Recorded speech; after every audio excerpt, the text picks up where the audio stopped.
All right, we are at the 12 o'clock mark. Let's get this started. Welcome everyone to Aparo's Nonprofit Bites and Insights. These are our free webinar series that are tailored for nonprofit professionals like yourselves. We invite speakers and experts from all different industries to come generously share their knowledge and insights with us. Today, we are focused on grants. So the grant cycle, how to elevate your grants before you hit submit. We have Autumn Keck with us. She's the founder of Scribe LLC, and she's going to talk with us about some strategies you can take home and start using today. But before I turn it over to her, a few housekeeping things. So we are recording this webinar and it will be uploaded to our website as well as our YouTube channel. But all of you who are attending today will receive a follow-up email from me, and it'll include the direct link to the recording as well as the slide decks. Q&A chat box are available for you to use. Feel free to use those at any time throughout the presentation. We will be sure to address your questions as they come up. So really quickly, if you are new to Aparo, welcome. We are based in Charlotte, North Carolina. We are a nonprofit ourselves. And what we do is we help other nonprofits with anything technology, any technology challenges, any technology needs, barriers. We work with you to help overcome those. So we have a variety of different services. I'm not going to go through all of them, but all these services are meant to help meet you where you're at. So this could include a free one-on-one consultation just to get a baseline of what your technology needs are. And then they will connect you with either coaching, resources, solutions, vendors. If you're more interested in a team training to help upskill your staff, we do that too, as well as offering other tailored solutions. If you'd like to learn more, the best way is to go to our website at aparo.org. And then if or when you decide you're interested in using one of our services, there is a form on there that you can fill out, and then someone will get in contact with you right away. Other ways to stay connected with us, you can subscribe to our email list, and this will keep you posted on our other upcoming webinars as well as our other programs. My email address is there too. Feel free to reach out to me. I'll be happy to support you as well. And then finally, if you like what we do, please consider writing a short Google review. That is it for me, guys. I'm going to stop sharing my screen and actually switch it over to another presentation and turn it over to Autumn. Let's see if I can find it. There it is.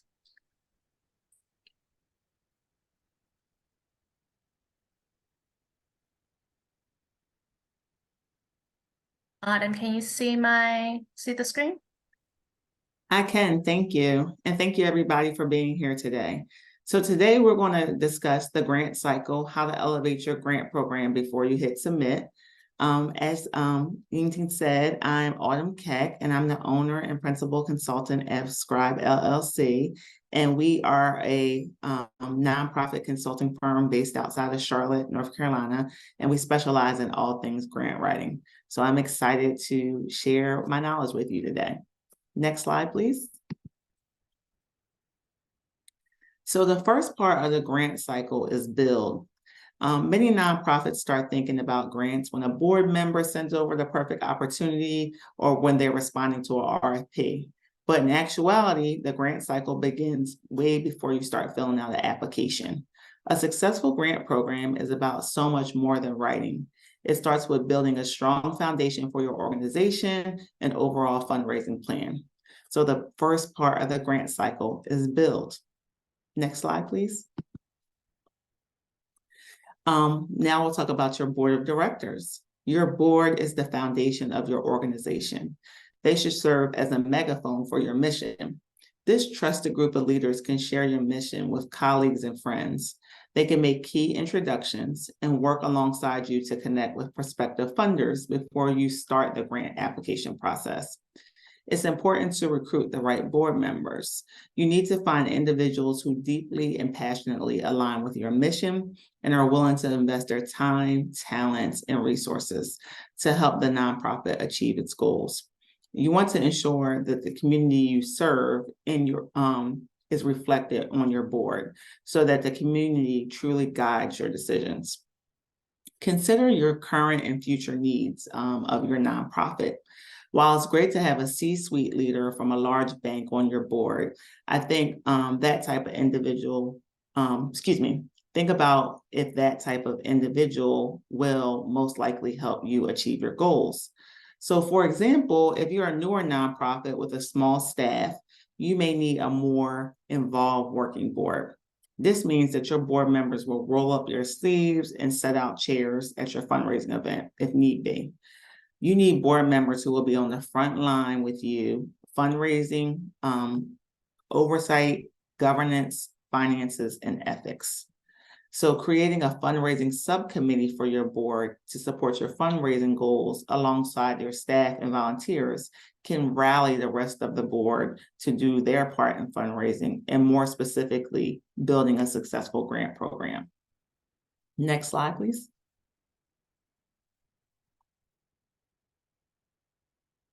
Next slide, please. Did I not move? I'm in the Excel. Oh, I still see the previous slide. I'll just start talking. I'll see if it'll move. Let's start by taking a look at a board matrix. Can you see that on your screen? Yes. To assess how each of your current board members are supporting your nonprofit. This will allow you to identify what gaps exist and allow you to intentionally recruit individuals who meet this criteria. Sometimes nonprofits have staff, family, or friends on their boards when they're first starting out. I discourage this because, as we'll see in a moment, it's important to have diverse skills and perspectives at your disposal. Also, funders and the public are less likely to trust and support nonprofits without clear outside oversight. So let's start with demographics. Keep in mind that this is a sample board matrix and that you may need to add or delete rows depending on the specific needs of your nonprofit. My matrix starts with demographics that will help you assess your board's diversity, which is a common question on grant applications. You'll want to collect data on race and ethnicity, age, sexual orientation, military status, and how they may be representative of your target population. Next slide, please. Next, you can pinpoint their expertise or how they can support your organization. These are common skills that may be helpful when assessing what expertise a board member can add to your organization. You might want to ask them if they feel comfortable on one of these subcommittees or if they have experience helping other organizations in a similar capacity. Subcommittees usually include finance, fundraising, DEI, leadership development, marketing, information technology, PR, strategic planning, program expertise, program evaluation even, special events, or any other specific expertise needed for your organization. Next slide, please. So the last section refers to the connections they can make on your organization's behalf. Ideally, you'll want a board member to be able to check off a few of these connections. You can start by drilling down even more, asking them about businesses and contact names that they'd be willing to share. Perhaps a board member doesn't have any connections. That's fine too, as long as they possess other expertise to help your organization. I encourage you to personalize this matrix to help fit your organization needs. After you've identified the gaps on your board, you're ready to recruit new board members that align with your nonprofit's needs and can help you advance your grant program. So I'm going to pause for a second for any questions about that section. You can put questions in the chat or the Q&A. And this is really, this presentation is really designed to be interactive. So I'd love to hear any feedback or any questions while we're moving along. So I'll pause for a second.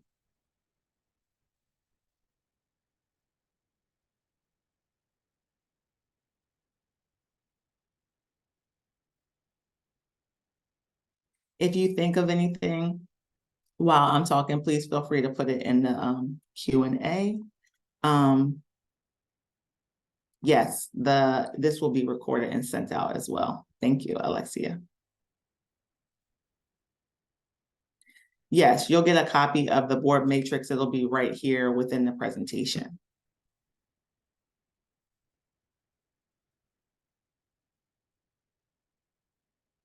I see some other questions in the chat. Just a second.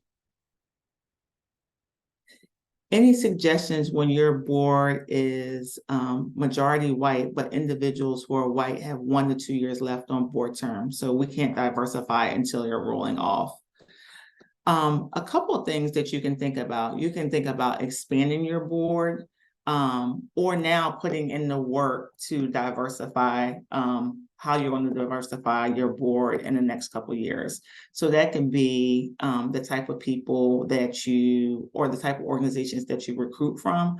Like if it's like Leadership Charlotte, other nonprofits, certain industries that you work with.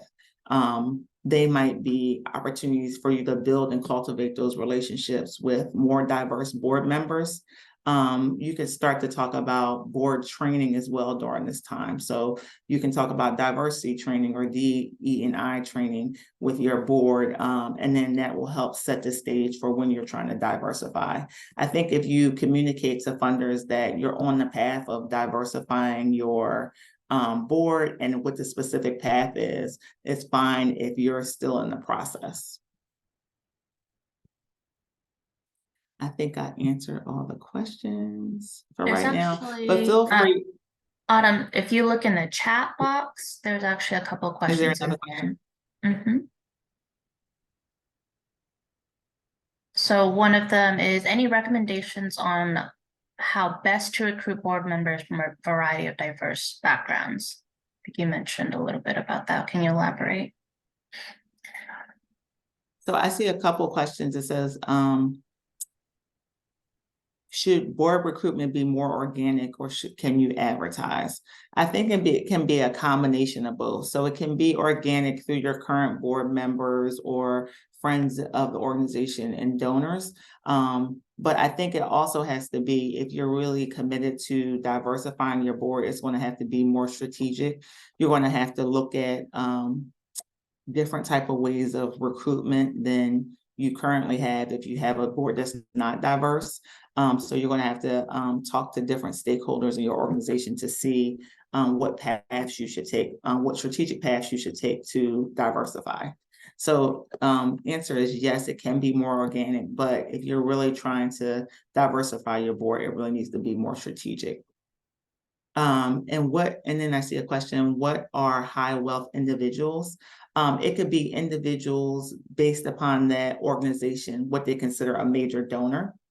So if you have a board member who's like, oh, I know 10 people who I think that would be really interested in this organization and maybe potential donors down the line, I would love to connect them to you. Those would be the high wealth individuals. Let's say your major gift threshold is $2,500, and that board member knows that they can connect you to 10 people who have given $2,500 at least to other organizations or have the capacity to give. Those would be those high wealth individuals that I'm referring to. Any other questions? All right, we'll get moving. Thank you. So next slide, please.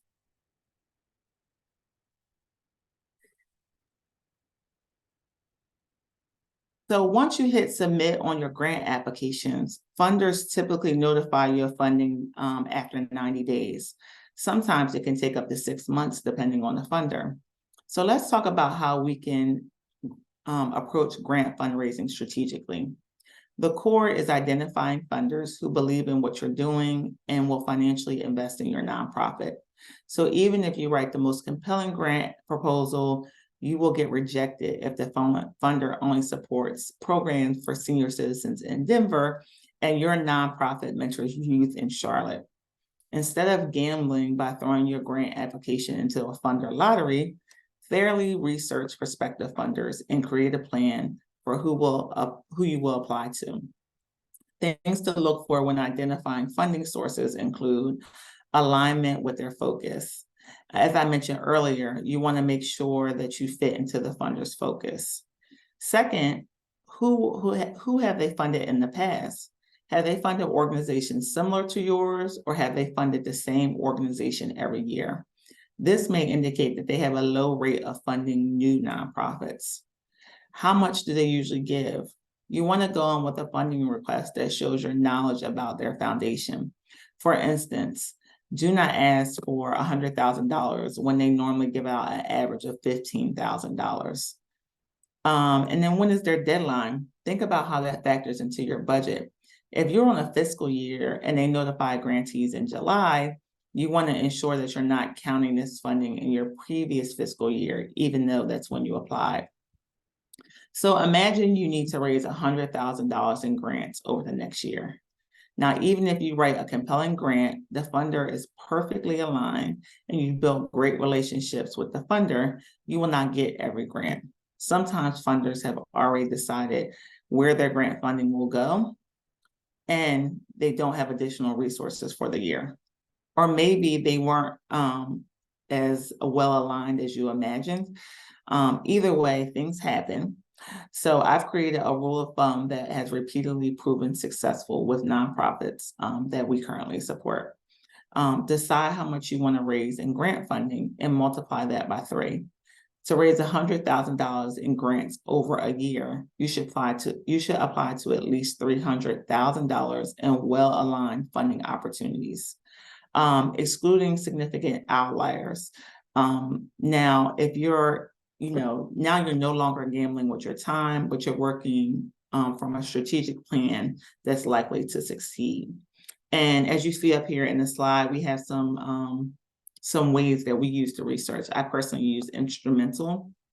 GrantStation has worked well, Candid. And then, if you don't have the capacity to buy or, a membership or a subscription to any of these, Google always works as well. Next slide, please. So what are some of your program's goals, and how do you articulate the program's impact on the community and its theory of change? Funders want to know your program's resulting change in attitudes, knowledge, or activities for your target population. So let's start with a basic definition.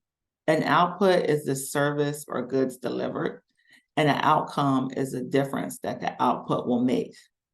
So does your work lead to a clear output, like 50 meals served per week or 30 youth mentored a month?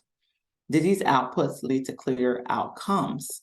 For example, families in your community are 80% less likely to experience food insecurity due to the free meals provided at the community cafe. Another example is 25% of youth served experience improved efficiency in math as reported through standardized testing. It's important to articulate the impact funding will have on your community. How will you track your data? It's key to share how you arrive at your outcomes with a funder.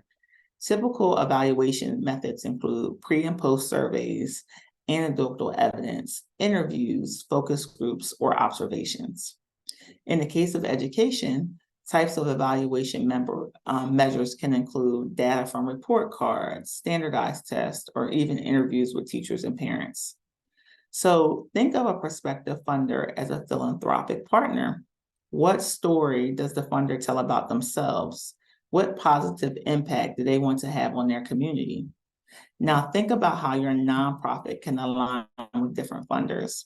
What story does your nonprofit tell about yourselves? What positive impact do you want to have on a community? How do the stories align? How can the work of the nonprofit is doing help support the story that the funder is trying to tell? You'll be working together to accomplish the same goal. They'll be investing in your work, and your nonprofit will carry it out. Together, you will make some specific positive change in your community or the cause that you support. Think about how funders approach grant making. They need to highlight their corporate social responsibility through working with nonprofits. So that means it'll be essential for you, the nonprofit, to articulate the impact proactively. That will help funders envision how you can partner together. Next slide, please. So let's talk about the staff and why that's important. Who is running your programs and what type of experience and credentials do they have that can be highlighted in your grant applications? Are you currently operating your program with a full staff, or would a grant provide more staff capacity? And when the grant runs out, how will you continue the program or pay your staff? These are questions to talk about with your leadership team and your program staff during the grant process. Having a stable and experienced staff lends more credibility to your organization and grant application. What if you experienced a recent staffing change with the leader of your organization? A long-term executive director change can signal a new direction for the organization. Conversely, rapid turnover can signal instability and dysfunction. So is there a succession plan in place, or can you clearly communicate how your organization will handle the transition? The key here is to have a plan in place, whether it's a succession plan or a statement from the organization on their search and next steps. It's imperative that the whole team is aligned on what the external communications are. All grant applications don't necessarily ask this question, but if you're going for a national grant that it could be 6 or 7 figures, funders will certainly want to know what plans that you have in place for staff transition. Again, thinking from a funder's perspective, constant turnover in your organization, especially at senior level positions, can give them pause for funding your organization. So tell me, I'm gonna stop here and see like how many people, I guess you can raise your hands or you can share, how many people are saying that they have a succession plan in place, if they want to talk about that, or are they currently touting their staff in applications? I see we have a question too. Oh, we answered that one. Any questions about this section?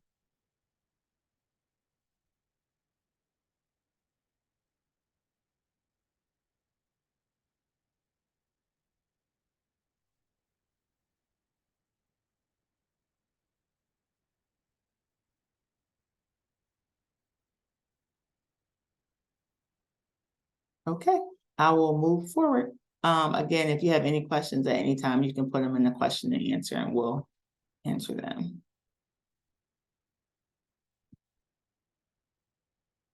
So I see, thank you for sharing. One person said they have loosely discussed it during the board meeting, but they're now looking at doing a current full board assessment and a written succession plan. Thank you for sharing.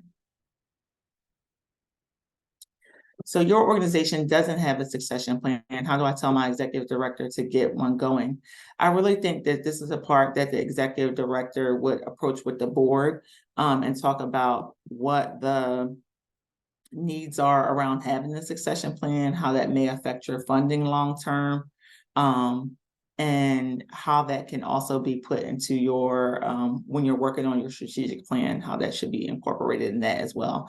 Because succession plans are really led more by the board than the executive director. Can you give some thoughts on board retreats? I think board retreats are great as long as there, again, is a strategic agenda on how to get things done.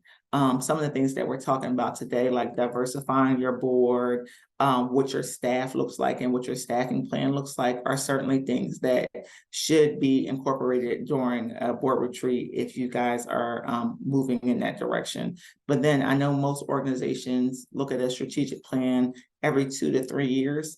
And you can use that time during the board retreat to start to kick off that conversation.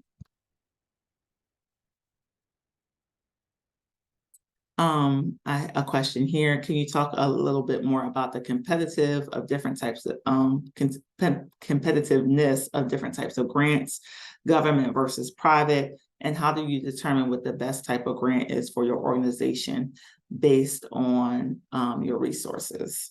So a couple of things. It depends. It really depends on the organization, what type of grants they should go for. Government grants typically take more time. A regular grant may take 10 to 12 hours to complete. A government grant could take 60 to 80 hours a week. 80 hours to complete. So you have to think about what your staff resources are. Government grants also typically have more of a reporting requirement and may be reimbursable as opposed to straight cash. So you have to think about your organization, if that is worth it for your organization to have a reimbursable grant as opposed to a cash grant that they'll get right away. And again, the staff resources for the reporting and the admin that is required for government grants. So you would determine the best type of grant for your organization based upon a few things. Again, the staff resources, but also how well the programs that you're doing or that you want to do align with the funder. So if it's a government grant that you have a great alignment, you're already doing certain things, you already have the staff resources and the support to carry out the grant, then it may be worth something, maybe worth applying for. But you also have to take into account that I think about 10% of government grants are funded annually.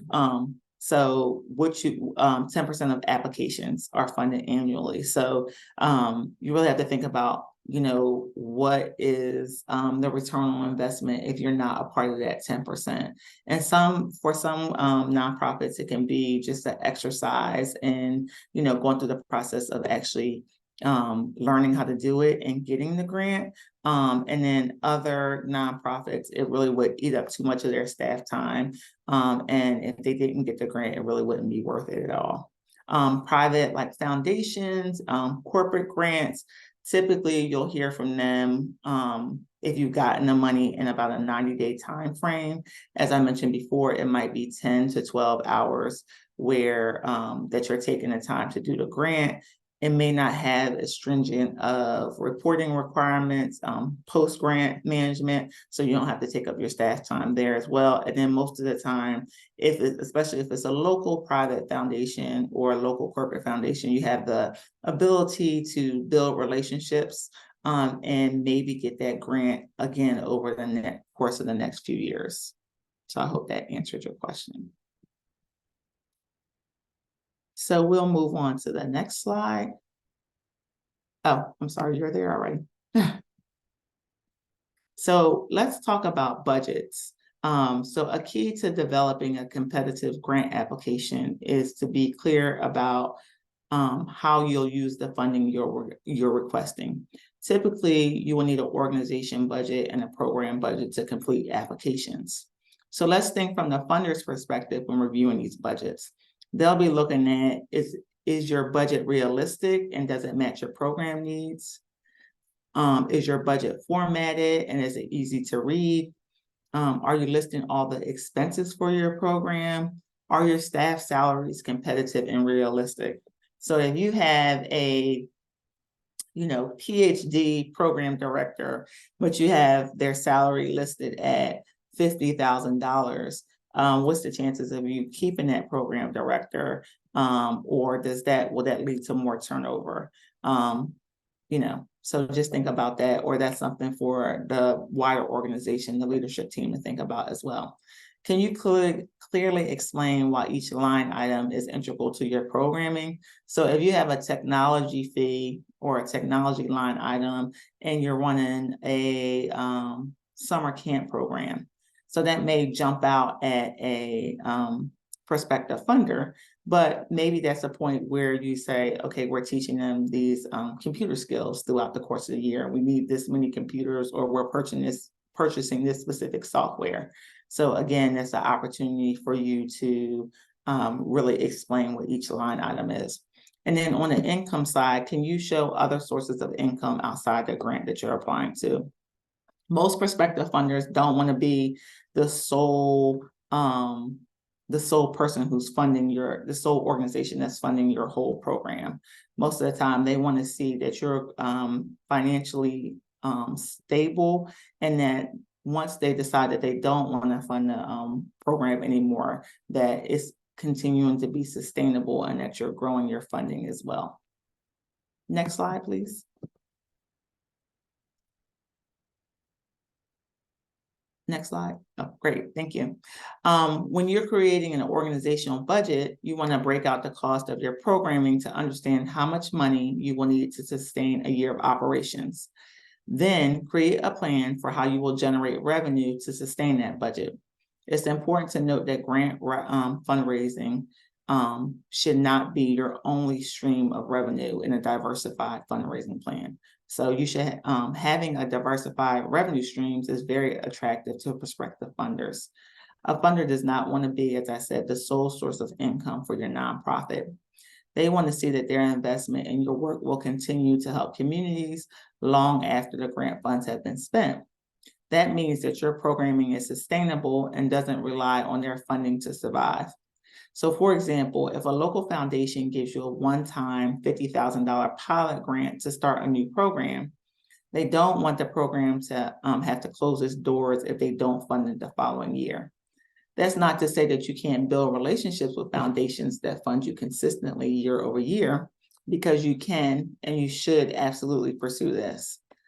But you need to actively identify different funding sources to ensure that you aren't relying on a handful of grants, so that if your programming can continue and you can support your mission no matter what happens.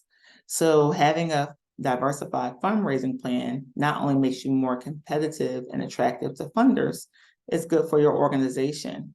Even if you happen to lose funding, if you're well diversified, you can continue to function. So think about times during COVID. If you had a program that was primarily supported by one or two funders, and they had to pause or stop their funding due to their own business or financial losses, you'd be in a pretty difficult situation. Even now, we're seeing regional funders who make grants from interest here that they earn from the stock market. They'll have to pull back and decide not to accept applications from new nonprofits this year because the stock market has been down. Next slide, please. So remember, when we're talking about a project budget, you should create project budgets for your core programs well before you start writing grant proposals. Your project budget should include any line by line item expense breakdown, item by item. So you want to be as accurate as possible, not getting rough estimates. And then you want to add up the total that you're requesting.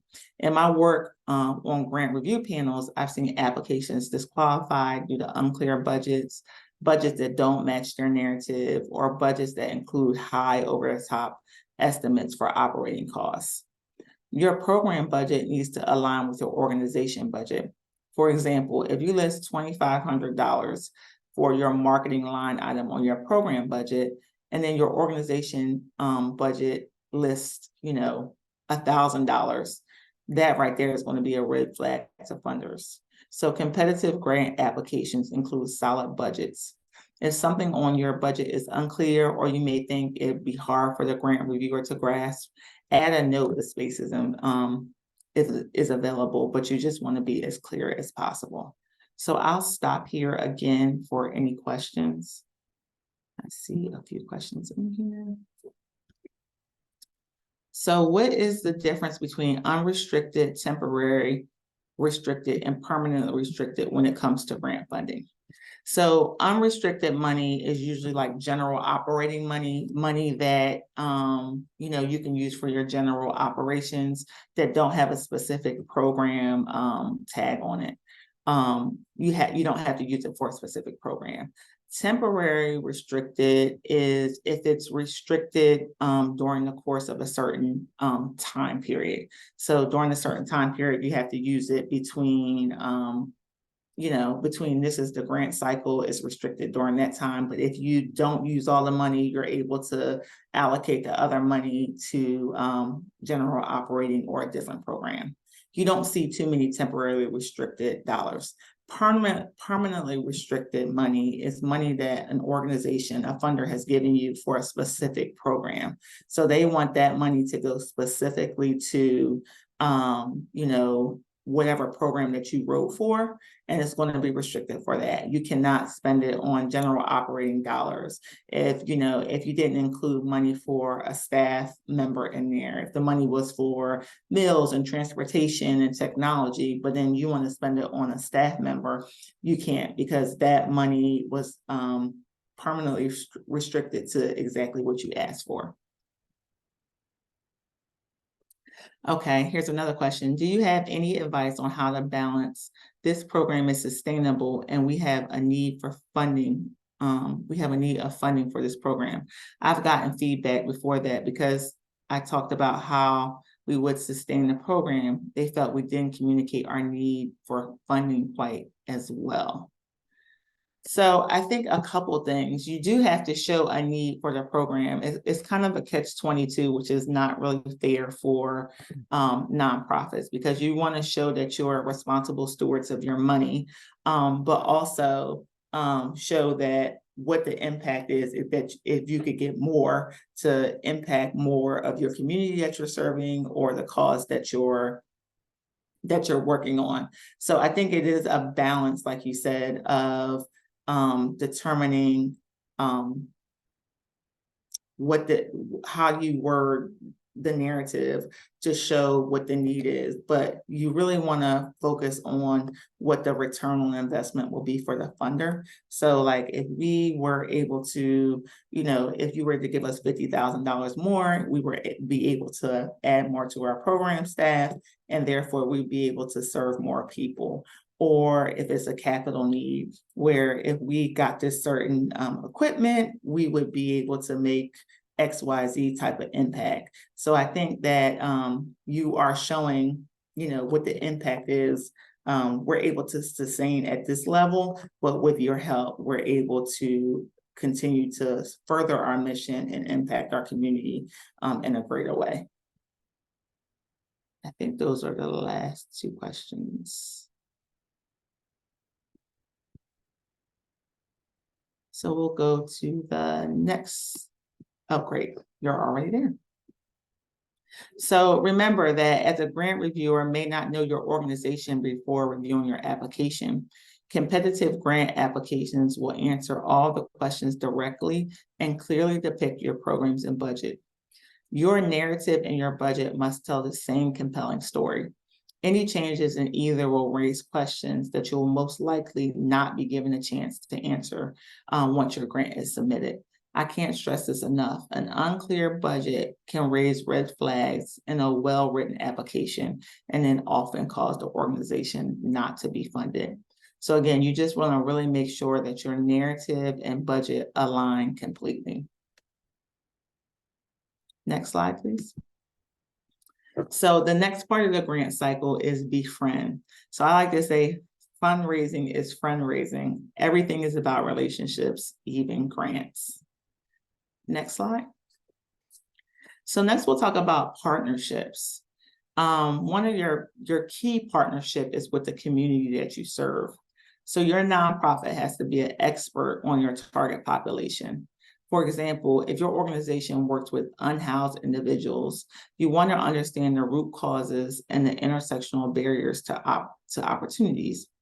You should have statistics, background information, and talking points on your service population readily available.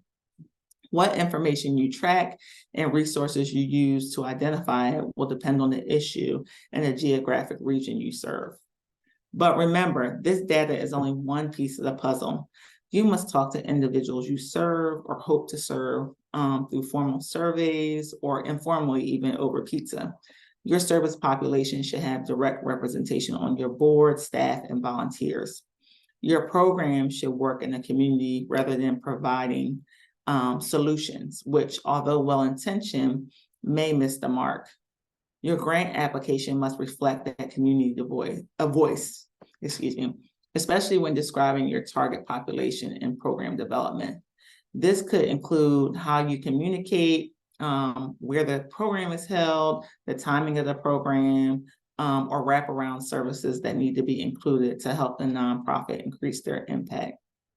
So for instance, if your nonprofit is serving working mothers who, who are looking to increase their education, you obviously would not have that program wouldn't be held during the daytime.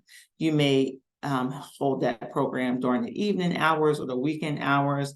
You may want to talk to them about if they need childcare, if they need a meal, if transportation is a barrier, if this is something that you should be having right in the community. And that's a way that you can easily include community voice in your programming.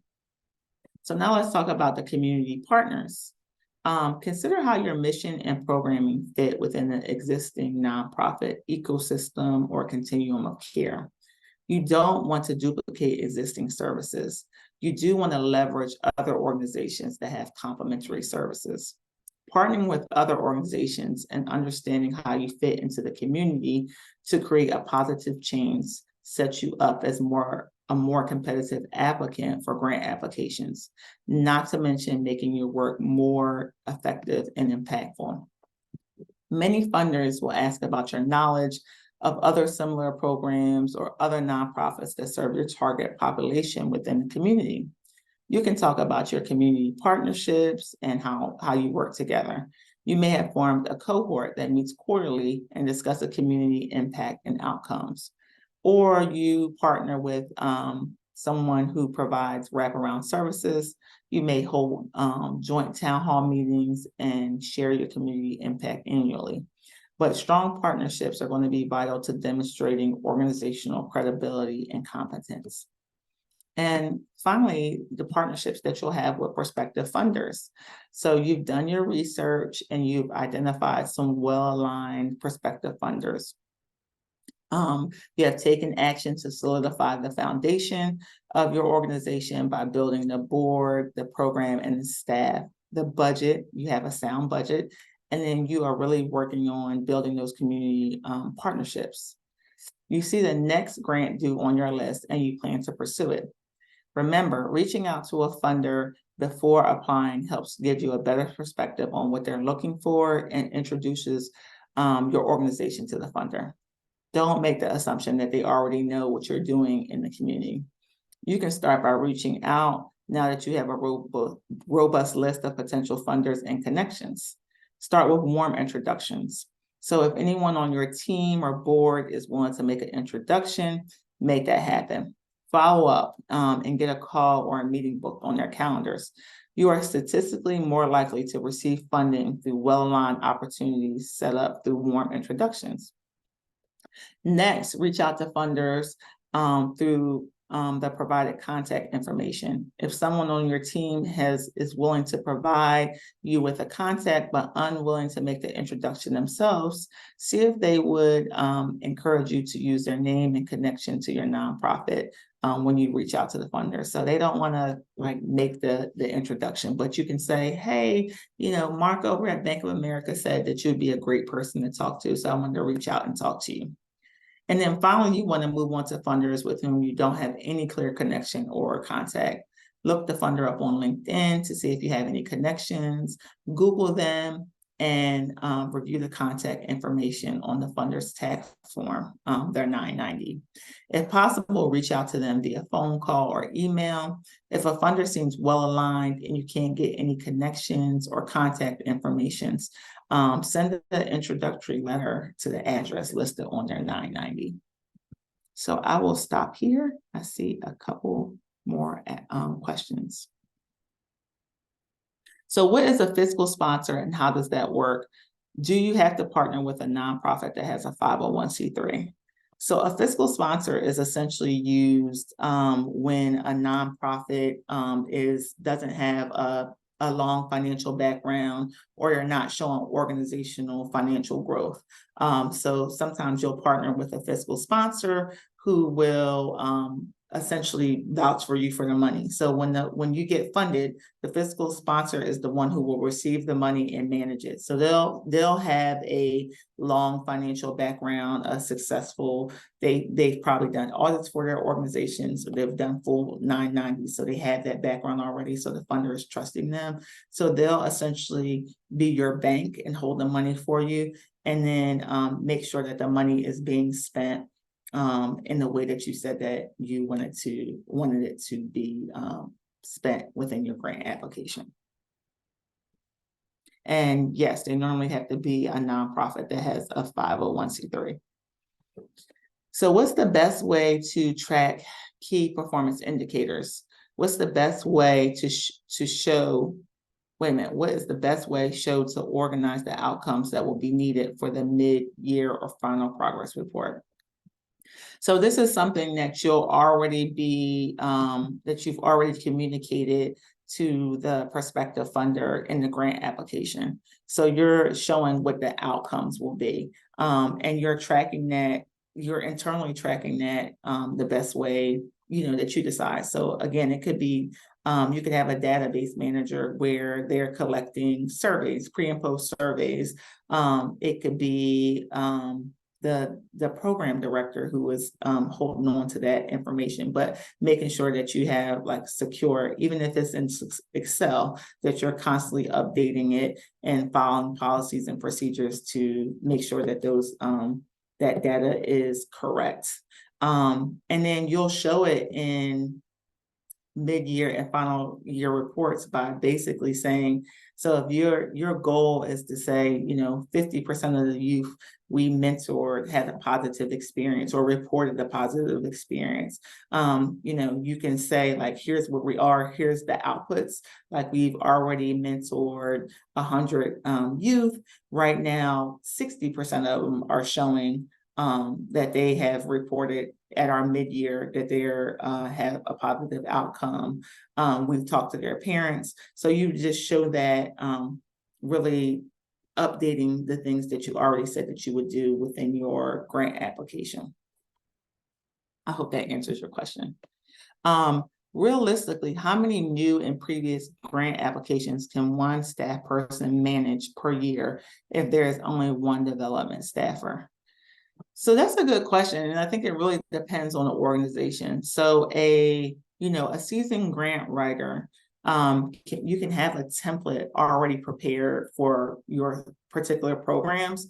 And then when you're applying to grants, you can tweak that template to meet the funder's goals and alignment. So I've been in that situation where I was like the only staff member and I was writing grants and I was, doing the annual fund program, managing major gifts, trying to throw a special event per year. So I would say strategically look at what your goals are over the course of 6 months or a year. So if your goal is to raise, again, $300,000 in grant funding, really look at well-aligned prospective funders and strategically plan out, like if I apply for, $25,000 to $50,000 a month, what does that look like? Am I not doing those smaller grants for $5,000 to $10,000 because they may take too much time but not yield the return on the impact? So maybe I'm looking for well-aligned prospects who average $25,000 or more. So that may be that you're applying to 1 or 2 grants per month to meet your goals. But you really have to be, because you're the only person who is managing this grant program as well as handling other things, a jack of all trades. You really have to be strategic in how you apply to grants and how many that you'll apply to per year. So I will take a pause and get back into our program. So the next step in the cycle is spreading the word. So you want to tell your story, you want to share your successes, have client testimonials and more, because you never know who's watching. Next slide, please. So share the good news. You want to publish regular newsletters and annual reports. You never know the impact that this makes on prospective funders. I help the client with a call to a program officer, and they ask them pointed questions about their most recent annual report. You never know how funders vet you for funding, even if you don't have a relationship with them yet. We all know about the trend now towards trust-based philanthropy, and those funders who will do their research on you and give you money without even, you having to do a formal application process. So you really want to make sure that the information that you put out there about your organization is current, that is positive, and that you're really showing your impact. Because again, you never know who's watching. The Mackenzie Scott Foundation is a great example of that. So this is a great way, again, to share your organization's impact, and then you can share client testimonials as well. You also want to keep up with your social media pages and keep your website current. If you received a significant gift from Bank of America in 2018, but have not updated your website since then, it may signal to a funder about how their gift will be recognized. Most applications ask how their gift will be recognized, so you want to share a clear plan that you can execute. If updating the website and including a social media post will be hard for you, leave it off and include other meaningful ways to publicize their contributions. As with newsletters and annual reports, you can share the organization's impact and client stories on these mediums as well. Talking to the people you serve regularly and sharing feedback on your program is also essential. Annual town hall meeting will give you the opportunity to share your program, talk about the successes and opportunities. Plus, it allows the community to share their feedback and inform the strategic direction of future planning. This is very valuable for nonprofits and helps amplify the community voice that's necessary for buy-in. Finally, you have taken the steps to elevate your grant program, you write the grant, and you win. So now it's time to engage in stewardship. Stewardship begins with the acknowledgement of the funder's grant. This can be done through thank you letters, personalized notes, or even public recognition at events. But stewardship goes beyond the simple thank you at the outset and whatever report you're contractually obligated to provide at the end of the term. Checking in every now and then will not work. But that is how so many nonprofits live out their relationships with funders. We get it. Nonprofits, especially when scaling, have so many competing responsibilities that stewardship can fall by the wayside. But I urge you to think again. It may take more time and money and energy to identify and win a grant from a new prospect than to maintain a steady, if not growing, revenue stream from an existing funder. Here are some ways that you can steward your grant funders. You can share updates, a quick email. You can give a phone call. You can even text. Some of them have great relationships where they text. In-person meetings, inviting them for coffee or lunch, perhaps a quarterly Zoom meeting to talk about the challenges and also successes of your program so they get more invested. Social media posts, if you have permission, you can tag them in your social media posts because that again gives them recognition about their investment in your program. Sending a letter, a handwritten note through snail mail is often appreciated because it's not done that much. I even say carrier pigeon. Any way that you can really get the message out to funders would be great. And then here's some different types of content to think about. Impact reports, client testimonials, newsletters, which we already talked about, personalized updates on their specific grant, updates on future plans and projects. Volunteer opportunities are also really big, especially if they align with their interests and allow their employees to really become invested in and serve your nonprofit as well. Opportunities for them to serve on your board or maybe inviting them to serve on a committee as well. Invite them to an event hosted by your nonprofit. Invite them to attend a related community event with you. Invite them to see your program in action. So again, if you work with a program that is a after-school program for kids, invite them to come in so they can see really everything that goes on. Invite them to a lunch and learn and introduce them to program staff, introduce them to your other funders, like as a way of like networking. So, if you're at an event and you're like, oh, Wells Fargo, they're also funding us at this level. It'd be great to kind of talk about your interesting perspectives on working with us. And then invite them for special tours of your organization, facilities and work sites if necessary. Next slide, please. So the last cycle is the repeat cycle. So you're going to go through this process continually. This is not a one-time process. Next slide. So again, the grant cycle truly never ends when you have a successful grant program. You'll be in the continuous phases of building, befriending, and spreading the good news. And hopefully this will yield you a very successful grant program. So next slide, I'll leave it. We have a few minutes for questions.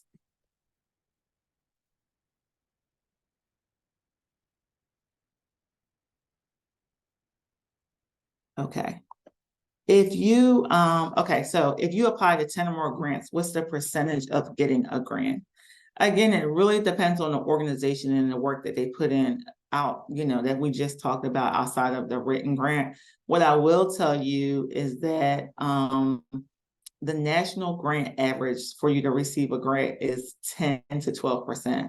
Obviously, that goes up if you're working with local funders or private foundations, but overall, if you include government grants, corporate foundations, state grants and down, state government grants and down,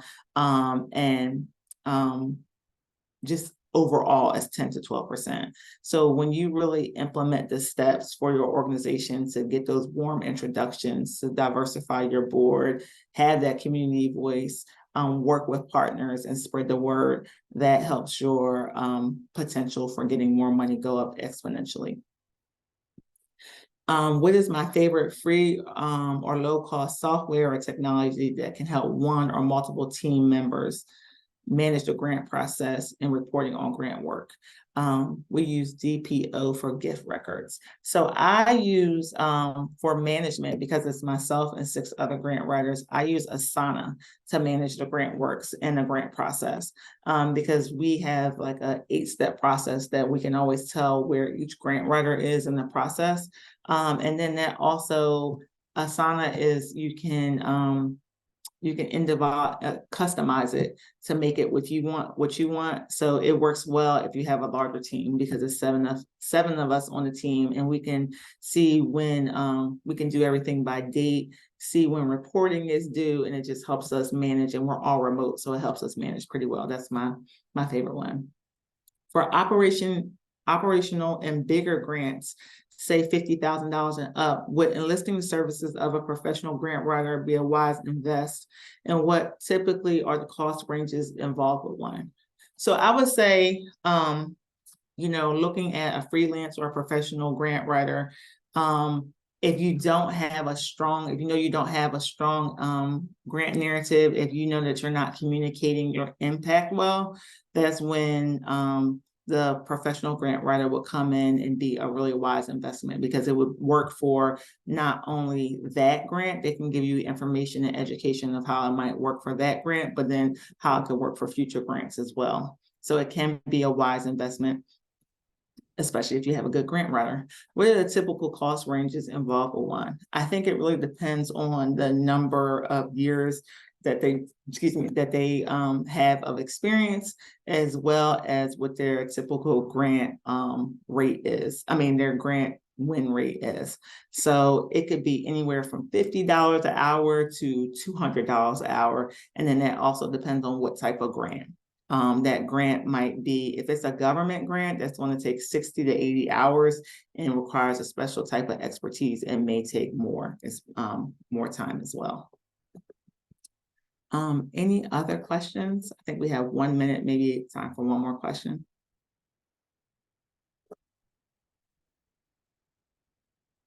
Well, thank you so much, everybody. That's all I have. Thank you, Autumn. That was amazing. Chock full of information and ideas. Really, really helpful. You guys, grant writing, nonprofits, really great presentation on giving you that full picture of what you need to do in those next steps. Great news is that Autumn, she is a founder of Scribe LLC, so I will be sure to include her information in the follow-up email. So if you have further questions or you kind of want to dive into this a little bit deeper, you'll have her contact information. It looks like we actually have a couple more questions. Yes, the recording will be sent out in that follow-up email. Typically, I send it out by end of day on Friday. It'll also include all the resources in the slide deck as well. That is it for today. Again, thank you, Autumn. Thank you, everyone, for attending and all this great engagement, and see you next time. Bye. Thank you.